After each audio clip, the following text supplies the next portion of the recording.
La entrevista del día en Noticias MBS Jalisco. Oiga, nadie podría estar desacuerdo en que la nueva fuga de Joaquín El Chapo Guzmán es un duro golpe para Enrique Peña Nieto, pero duro, ¿en qué términos? ¿Cuál es el riesgo que corre el presidente de México? ¿Van a pedir su destitución? ¿Quién? ¿Cómo? ¿Alguna instancia nacional o internacional solicitará su formal destitución o procesamiento judicial?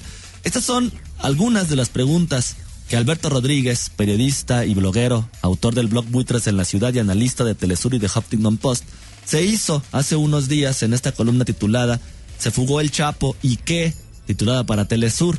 Por eso decidimos buscarlo y platicar con él. Oye, Alberto, ¿se fugó el Chapo y qué? Hola, ¿cómo estás? Bien, bien. Pues un saludo para ti, primero que nada, para la gente que nos escucha. Pues sí, la gran pregunta es eso, ¿no? Creo que las respuestas en torno a qué va a pasar, qué significa, cuáles fueron los antecedentes y finalmente cuáles van a ser las repercusiones respecto a la fuga del jefe del cártel de Sinaloa, vienen en torno a lo que está pasando posterior a la fuga del sábado. Yo creo que un signo muy importante en torno a la importancia de este acontecimiento es la reacción que ha tenido el propio presidente Enrique Peña Nieto. Y cuando hablo de reacción es algo muy somero, dado que me parece, un presidente mandatario ante una emergencia, una alerta roja como supone la fuga de una cárcel de máxima seguridad del criminal más buscado del país y uno de los más buscados, más peligrosos del mundo, pues supondría que tendría que regresar de su viaje de Francia para atender una emergencia de este calibre. Sin embargo, no lo hizo así, ante una pasividad que no sé si asombra, pero finalmente ahí está como un signo fiel de lo que podría suceder o la importancia que podría tener la fuga de este narcotraficante del sábado. Oye, Alberto, esta primera lectura que haces de que el presidente de la República, Enrique Peña Nieto, simplemente no regresó de su gira por Francia, donde por cierto se llevó a más de 400 invitados, bueno, ya te habla de una primera lectura, lo cual pues pareciera que simplemente no le interesa lo que está pasando con el Chapo Guzmán acá en México. Pues por lo menos es una lectura que se hace al exterior, ¿no? Yo creo que es el de... Yo no sé si no le interese, pero por lo menos hay algunos elementos que dan cuenta de que no le importa tanto como debiera importarle en cualquier otro lugar del mundo. Me pongo a pensar, por ejemplo, hablando de Francia, por ejemplo, si llegaran a capturar algunos de los extremistas que detonaron bombas el año pasado en la capital, en París, habiendo sido detenidos y siendo juzgados y recluidos en un penal de máxima seguridad, si alguno de ellos lograra escaparse, por así decirlo, en una situación similar a la del Chapo Guzmán, yo sí vería al presidente François Hollande atendiendo de inmediato lo que supondría ser una emergencia nacional, dado el peligro que esto supone para la población en general y la crisis que esto representaría para el Estado mismo, para el gobierno de ese país. Yo creo que la actitud de Peña Nieto respecto a la fuga del Chapo Guzmán da cuenta de qué tanto le importa al gobierno de México una situación como tal, que yo creo que habiendo sido otro presidente en otro país, en un contexto distinto, en un contexto similar, perdón que lo reitere, sí habría atendido. Yo me pongo a pensar, por ejemplo, en países como Cuba. Claro, es un país más pequeño, con circunstancias totalmente distintas.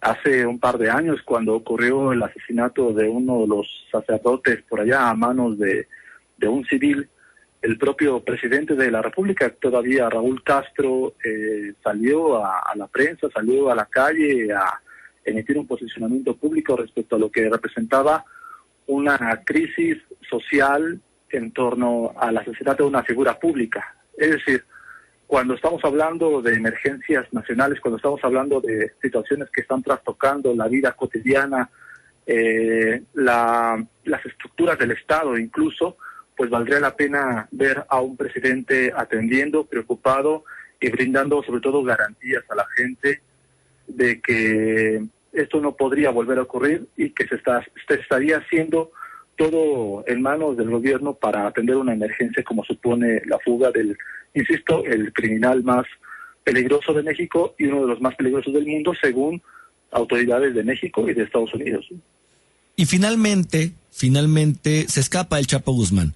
Hace un año también Enrique Peña Nieto dijo que era imperdonable una segunda fuga, segundo escape del Chapo. Se queda finalmente en Francia. Salen a dar la cara el secretario de Gobernación de aquí de México, Osorio Chong, y la procuradora, y así como Rubido, el secretario de Seguridad, pero con una teoría o con una línea de investigación, Alberto, que pareciera risible o pareciera ridícula para las demás personas. ¿Cómo ves tú esta línea de investigación que están haciendo donde el Chapo Guzmán se fugó gracias a un punto ciego que había en la prisión en la que estaba? Bueno, risible puede ser una palabra que lo describa bien. Inverosímil puede ser también otra. Cada quien puede emitir sus juicios. Por supuesto que el libre albedrío y el juicio es una cualidad humana que creo que nadie debe renunciar a ella, pero sobre hechos concretos, como por ejemplo, ¿cómo puede ser posible que ocurra una fuga de esta naturaleza sobre una penal de máxima seguridad? Estamos hablando de la excavación de un túnel que parte desde uno de los puntos de esta cárcel y que se extiende por 1,5 kilómetros hacia la periferia, cuando el penal de máxima seguridad del Altiplano está construido sobre una plancha de concreto de más de 6 pies de grosor, por ejemplo. El hecho mismo de pensar que un reo, con la ayuda de otras personas externamente, pueda cavar un túnel violando lo que implica una plancha de ese calibre, pues habla de por sí de la imposibilidad de que esto ocurra. Claro que puede ocurrir, se necesitan máquinas hidráulicas, cantidad de trabajo que a su vez generarían tal cantidad de ruido que sería imposible que las autoridades del penal y los otros reclusos, los policías, la gente alrededor no se diera cuenta de que está ocurriendo algo que intenta violar la seguridad del penal. Otra cosa pues son los testimonios mismos de la gente, los vecinos de la colonia San Juanita que rodea al penal del Altiplano, que hablan de que no existió actividad que denotara la excavación de un túnel de esta naturaleza, como por ejemplo,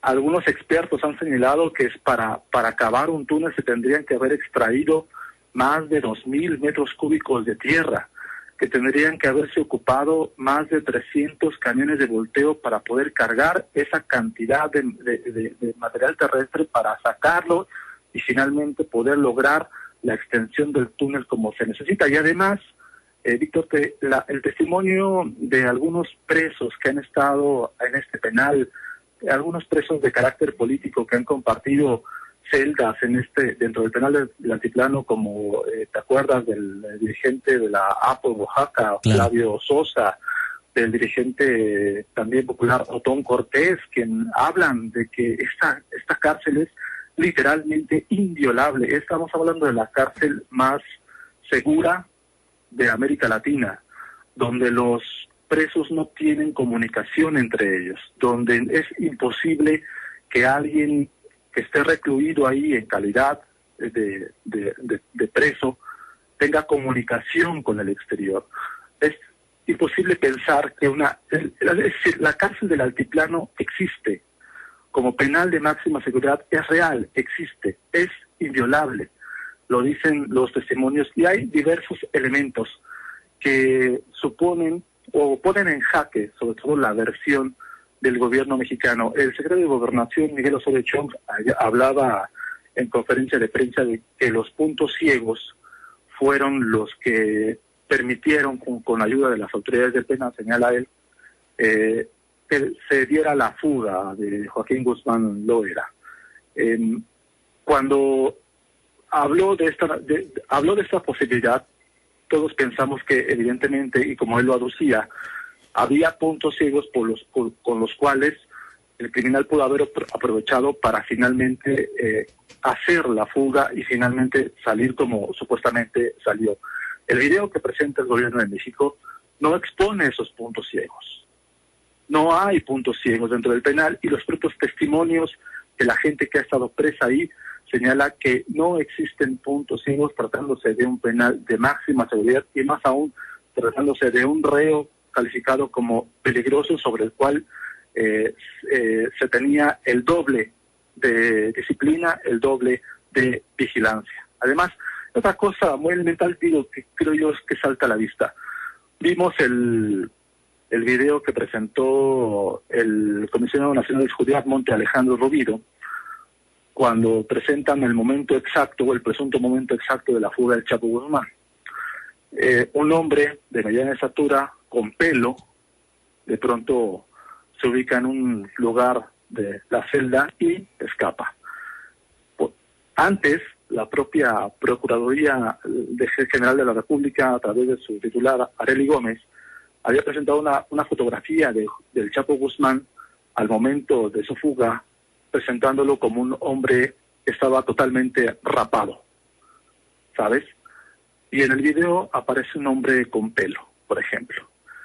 ¿Qué nos dice esto? Más allá de emitir o no juicios sobre si es cierto o no es cierto, habla de una incongruencia evidente por parte del gobierno en la presentación de pruebas que suponen la supuesta fuga del Chapo Guzmán.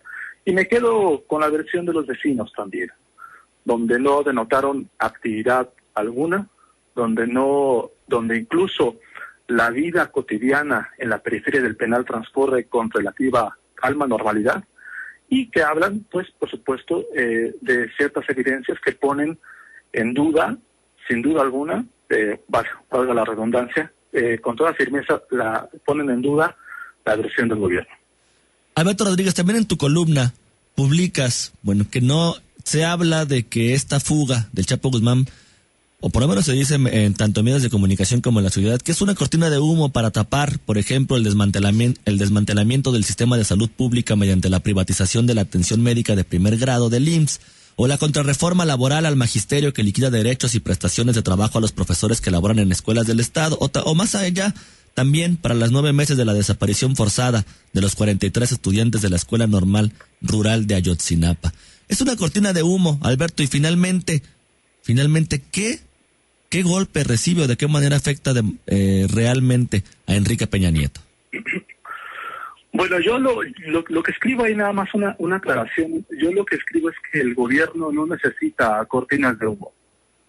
Se ha hablado mucho, se ha discutido mucho en pláticas familiares, de café, en redes sociales, que la supuesta fuga de Joaquín El Chapo Guzmán sería una cortina de humo por parte del gobierno para tapar algunas cosas, reformas, iniciativas antipopulares, como lo puede ser la reforma al Seguro Social, que es peligrosa en sí misma, la liquidación de la atención médica de primer nivel para derechohabientes, teniendo que pacientes con diabetes, con cáncer, con algunas otras enfermedades mortales, atenderse de manera privada, ya que el Seguro Social dejará de atenderlos.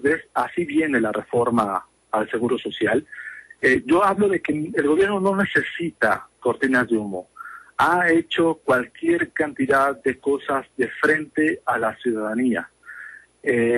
Cuando tú tienes a los medios de comunicación, la mayoría de los medios de comunicación controlados, cuando tú tienes a la oposición controlada, como ocurre en el Congreso de la Unión, no necesitas cortinas de humo. Yo creo que el presidente Enrique Peña Nieto, el PRI, el sistema de partidos, el Pacto por México, que conforman este gobierno, no necesitan de cortinas de humo para emprender esta clase de iniciativas, lo cual nos lleva a pensar en la verdadera naturaleza de este caso en torno a la fuga de Joaquín El Chapo Guzmán.